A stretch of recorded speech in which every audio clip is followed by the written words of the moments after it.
Hello everyone, welcome back to the channel. നമ്മൾ plan ചെയ്തതുപോലെ Duke 390 replace ചെയ്യുന്ന കാര്യം ഓൾമോസ്റ്റ് വർക്കൗട്ട് ആയിട്ടുണ്ട്.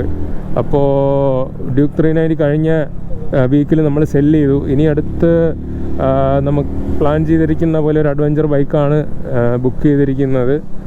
ബൈക്ക് ഓൾറെഡി ഷോറൂമിൽ വന്നു കഴിഞ്ഞു, പേയ്മെൻറ്റ്സൊക്കെ ക്ലിയർ ചെയ്തു. ഇനി രജിസ്ട്രേഷൻ കൂടെ ബാക്കിയുള്ളൂ. അത് നമ്മുടെ അടുത്ത വീഡിയോയിൽ നമ്മൾ റിവീൽ ചെയ്യുന്നതായിരിക്കും.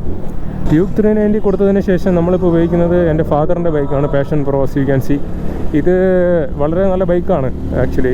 ഇത് ട്രാഫിക്കിലൊക്കെ ഇങ്ങനെ കൊണ്ടു നടക്കാനായിട്ട് ഈസിയാണ്. പക്ഷേ ഇതിൻ്റെ ബ്രേക്കിംഗ് സിസ്റ്റം വളരെ മോശമാണ്. ഇത് ഒരു 10 ഒരു 2 മാർക്കൊക്കെ നമുക്ക് ബ്രേക്കിങ്ങിന് കൊടുക്കാൻ പറ്റുള്ളൂ. ബാക്കി ഇതിൻ്റെ മൈലേജ് ആയാലും ഇതിൻ്റെ പെർഫോമൻസ് ആയാലും നമുക്ക് ഈ ഒരു മോഡറേറ്റ് ട്രാഫിക്കിലൂടെയൊക്കെ മനൂവർ ചെയ്യാനൊക്കെ ഇത് മതിയാവും. അതേപോലെ മെയിൻ്റനൻസ് കോസ്റ്റ് അങ്ങനത്തെ കാര്യങ്ങളൊക്കെ വളരെ കുറവാണ് പാഷൻ പ്രോയ്ക്ക്. നിങ്ങൾക്ക് എല്ലാവർക്കും അറിയാവുന്നതാണ്.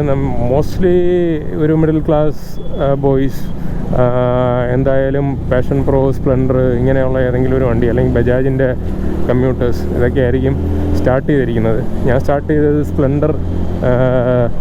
സ്പ്ലെൻഡറിൽ നിന്നാണ്. 2009 മോഡലോ അങ്ങനെ എന്തോ. അന്ന് മാർക്കറ്റിൽ ഏറ്റവും സെയിൽസ് ഉള്ള ബൈക്കുകളിൽ 2 ബൈക്കുകളാണ് പാഷൻ പ്രോ, അതേപോലെ സ്പ്ലെൻഡർ, പിന്നെ ബജാജിൻ്റെ കമ്മ്യൂട്ടേഴ്സ്. അപ്പോൾ ഈ ബൈക്ക് അതിൻ്റേതായ ഒരു ക്വാളിറ്റി ഇപ്പോഴും നിലനിർത്തുന്നുണ്ട്. മെയിൻ്റനൻസ് വളരെ ലെസ്സാണ്. പിന്നെ ബ്രേക്കിംഗ് ഒന്ന് ഇമ്പ്രൂവ് ചെയ്യാൻ പറ്റിയാൽ ഇത് വളരെ മികച്ചൊരു ബൈക്കാണ്.